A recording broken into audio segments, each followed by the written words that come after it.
Eh bien salut tout le monde, c'est AZK, bienvenue pour ce DeFi Actu du 13 mai 2024, j'espère que vous allez bien.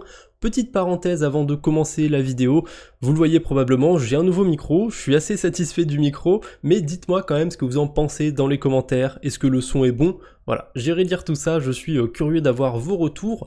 On commence les news avec Holograph. Donc Holograph, ils avaient annoncé il y a quelques jours qu'ils allaient lancer leur token. C'est un projet qui utilise Layer 0 et qui est relativement proche de la team de Layer 0 d'ailleurs. Et ils ont lancé leur checker d'éligibilité, on peut aller voir si on est éligible. Jusque-là, très bien. Par contre, ce qui est un peu plus embêtant, c'est que quand le token sera lancé, il va être récupéré directement sur Bybit. Bon, ok, c'est récupérable directement sur un exchange, mais comment on fait du coup? Eh ben, on peut déjà le faire, on peut lier son adresse où on est éligible à l'airdrop sur son compte Bybit, où on a fait un KYC. Sinon, ça ne pourra pas marcher, il faut forcément avoir fait la vérification d'identité.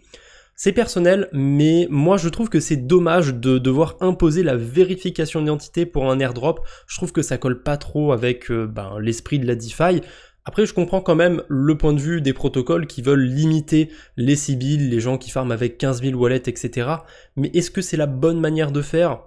Je sais pas, je pense que c'est questionnable, ça m'embête un petit peu, je sais même pas si je vais aller récupérer mon airdrop du coup parce que j'ai été éligible sur une adresse. En tout cas, si vous voulez voir si vous êtes éligible, je vous mettrai le vérificateur dans la description et s'il y a d'autres trucs importants par rapport à ça, je vous les mettrai avec. Et petite parenthèse, vous voyez que sur le post que j'ai fait à côté de mon pseudo, vous voyez un petit OP, ça c'est une nouvelle fonctionnalité de l'extension Pocket Universe, je vous en ai parlé il y a pas très longtemps et c'est pas sponsorisé ou quoi que ce soit, mais c'est vraiment quelque chose que je peux que vous inviter à mettre si vous utilisez un navigateur quand vous allez sur X ou même sur la DeFi en général, puisque l'extension ça simule vos transactions, ça vous bloque des faux sites et ça vous bloque aussi des faux comptes sur X. Et là, cette nouvelle fonctionnalité, pour moi, ça devrait déjà être implémenté sur X parce que c'est hyper utile.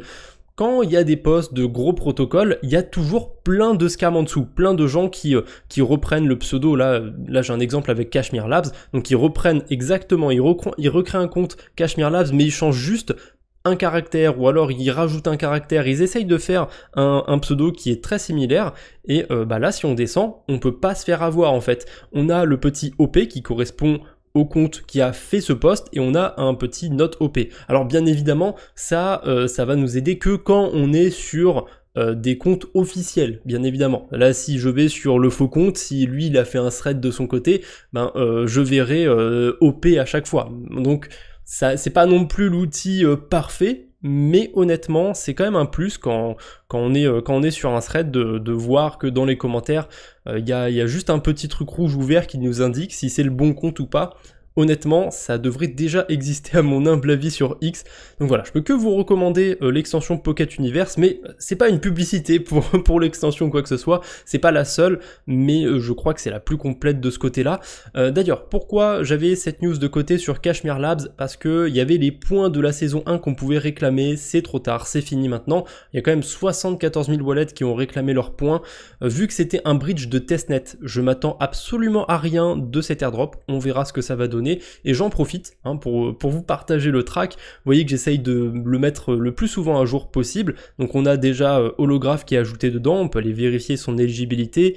Cashmere y était, et je l'ai retiré justement parce qu'il n'y a pas de raison de le laisser dans les airdrops à réclamer. Là on est sur la page des airdrops à réclamer. Et quand il y a un airdrop qui arrive à la fin, qu'il ne reste plus que quelques jours pour aller le réclamer, en général aussi je le remonte. Là on a Avail, tiens j'ai oublié de le mettre à jour, ils ont repoussé a priori la date pour aller réclamer, c'est jusqu'au 15 mai. Et pourquoi je prends Avail en particulier? Parce que le token s'échange déjà en pré-market, il était autour des 40 centimes, mais là la news elle date déjà de quelques jours, puisque si je vais en direct sur Aevo, je sais pas trop ce qui s'est passé, il n'y a pas eu de news genre le token arrive tout de suite ou quoi. Et il a explosé d'un coup, voilà, petit pump and dump, mine de rien, même si ça s'est monté fort et que c'est redescendu, il est quand même bien au-dessus des 40 centimes de quelques jours. Alors, le token n'est pas encore lancé, c'est de la pré-spéculation, il pourrait très bien être lancé à 20 centimes, à 1$, le prix que vous voyez là, ça va pas être le prix auquel le token va être lancé. Mais quand même, sur pas mal d'airdrops, c'était plutôt pas mal ces pré-spéculations, c'était assez proche de la vérité. Donc, curieux de voir ce que ça va donner du côté de Veil. Moi, je l'ai eu sur plusieurs adresses, honnêtement, c'est quelque chose que j'ai absolument pas farmé. Je pense que je ferai comme pour Wormhole et que j'en allouerai une petite partie pour vous faire des giveaways ou autres. Parce que j'aime bien aussi l'aspect de redistribuer un petit peu, hein. Ok, c'est cool de faire du contenu sur les airdrops, de vous montrer qu'on peut le faire, mais c'est encore mieux de vous prouver que, que ça marche, hein, et que je suis pas juste un opportuniste qui vous fait des threads pour récupérer des likes ou je sais pas quoi. Bref, on enchaîne avec Layer 0. Layer 0 qui fait un truc qui me fait penser à Polyhedra. Polyhedra, ils avaient alloué des tokens à plusieurs protocoles de leur écosystème pour qu'ils distribuent justement leur airdrop, on va dire. Merkly, par exemple, ils avaient récupéré des tokens Polyhedra et ils les avaient distribués sous forme d'airdrop aux utilisateurs sous leurs conditions à eux, donc les gens qui avaient utilisé Merkly. Là, Layer 0, ils font la même chose et il y a déjà plusieurs protocoles qui ont annoncé publiquement qu'ils allaient se candidater, je sais pas exactement comment dire ça, qui ont posé une candidature, parce que je pense qu'il n'y a pas 100% des protocoles de l'écosystème qui vont recevoir des tokens.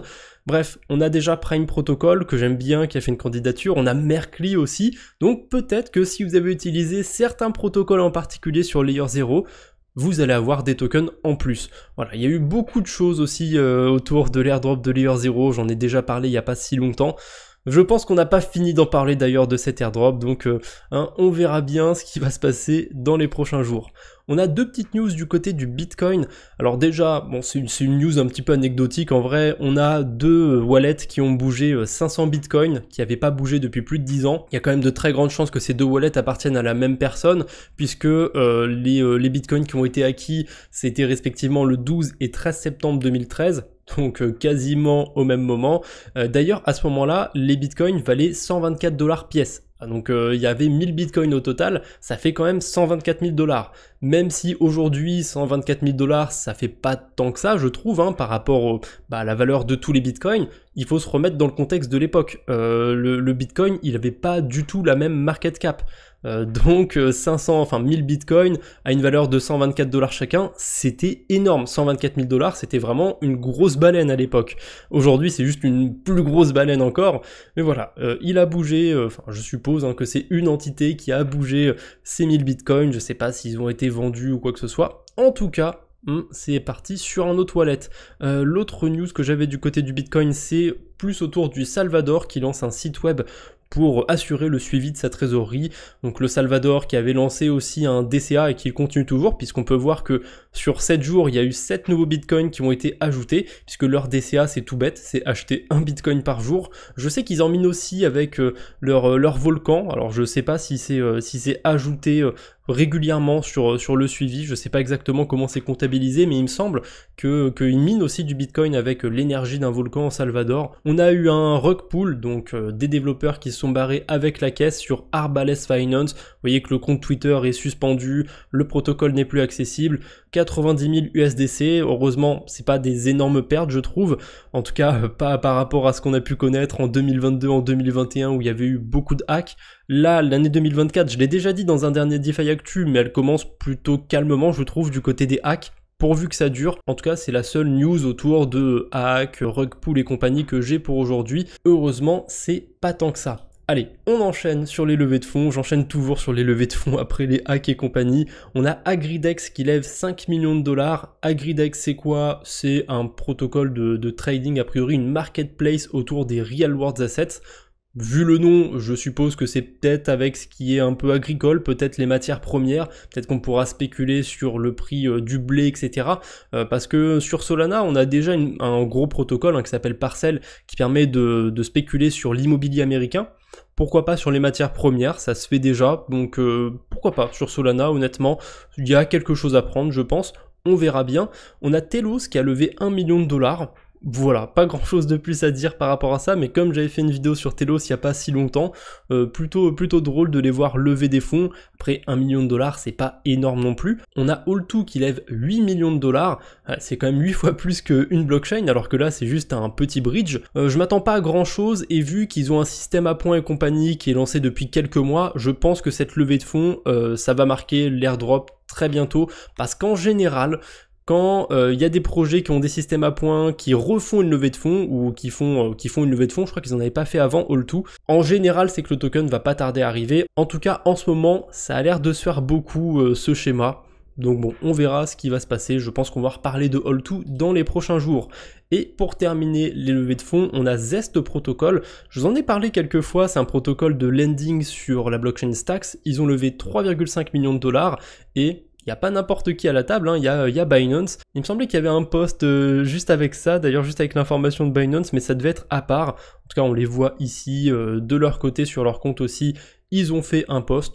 Voilà, Binance qui a investi sur un protocole de lending sur Stacks. Il n'y a pas non plus énormément d'argent qui a été investi, mais il n'y a pas non plus beaucoup de concurrence, j'ai envie de vous dire, sur l'écosystème Stacks.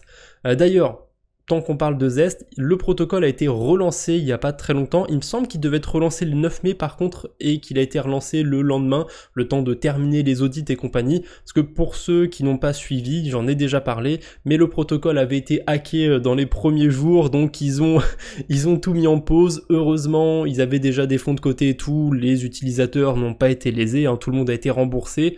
Là, ils ont fait la blinde d'audit et tout. Je leur souhaite le meilleur du côté de Zest Protocol. Et au début, d'ailleurs, il fallait être whitelisté pour utiliser le protocole. Je sais pas si c'est encore le cas, vu que maintenant, ils sont relancés en grande pompe. En tout cas, le protocole est utilisable et je suis sûr qu'il y a certaines stratégies à faire. Faudrait que je creuse ça aussi quand j'ai le temps et je vous ferai peut-être une vidéo sur la blockchain Stacks, peut-être aussi un petit peu la blockchain Core où je vous montre plusieurs stratégies qu'on pourrait faire en ce moment sur ces écosystèmes. Et j'ai pas cité Core pour rien, bien évidemment, puisqu'on a un protocole de prêt d'emprunt qui est apparu il y a pas longtemps sur l'écosystème, et on a des rendements de fou furieux sur les stablecoins. Alors ça a baissé depuis le post qu'ils ont fait, mais depuis une petite semaine, on va dire, ça doit faire 4-5 jours que je surveille le protocole, on a plus de 20% d'intérêt sur les stablecoins. Alors je regarde pas non plus à chaque minute, mais j'essaye de regarder au moins 1 ou 2 fois par jour, et à chaque fois que je me connecte, je vois plus de 20% d'intérêt. Alors je sais pas qui emprunte de l'USDT à 38% d'intérêt ou de l'USDC à 48%.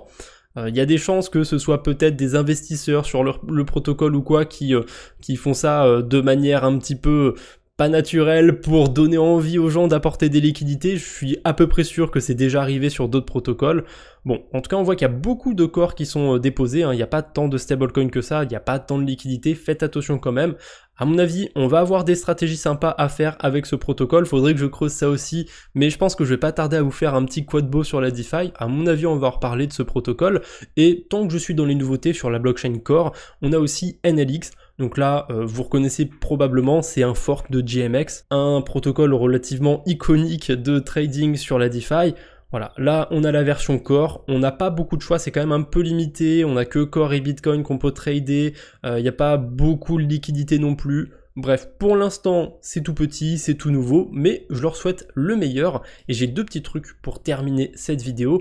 Déjà, tant que je parle des airdrops de Perpetual, donc des protocoles où on peut aller trader, j'ai fait un post il n'y a pas très longtemps pour dire que les seuls airdrops cohérents à farmer, je trouve que c'est les airdrops de Perpetual justement, parce que sur les protocoles de Perpetual, il y a beaucoup de frais qui sont générés. Alors ça veut dire aussi qu'il y a potentiellement pas mal de traders qui doivent y perdre leur plume.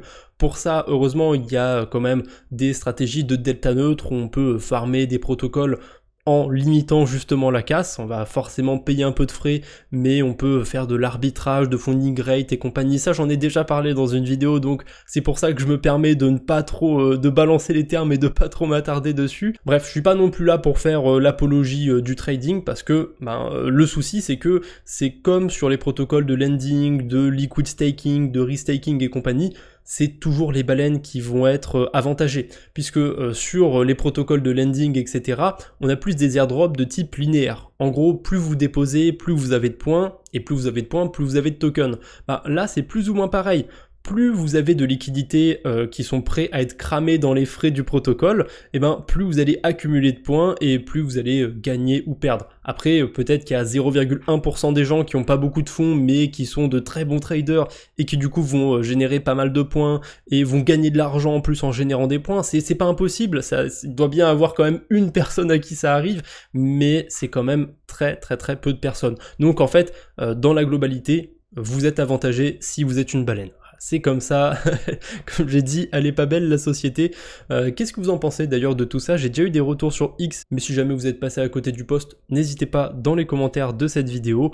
Et pour terminer, j'ai fait un petit lucky draw du côté de D-Bank, donc si vous me suivez déjà là-bas, hein, voilà, c'est AZK Crypto, vous pouvez participer, ça se termine dans un peu moins de 24 heures, donc ne tardez pas trop. Voilà, je distribue encore des tokens Wormhole, j'ai pas distribué toute mon allocation, j'avais touché l'airdrop de Wormhole et j'ai alloué une bonne moitié de l'airdrop pour faire des giveaways, j'ai pas encore tout distribué, il m'en reste encore quelques-uns, et il y a des chances que ça se passe sur la chaîne YouTube justement. Allez, c'est tout ce que j'avais pour aujourd'hui, merci d'avoir regardé cette vidéo, on se retrouve bientôt j'espère, d'ici là portez-vous bien, salut tout le monde.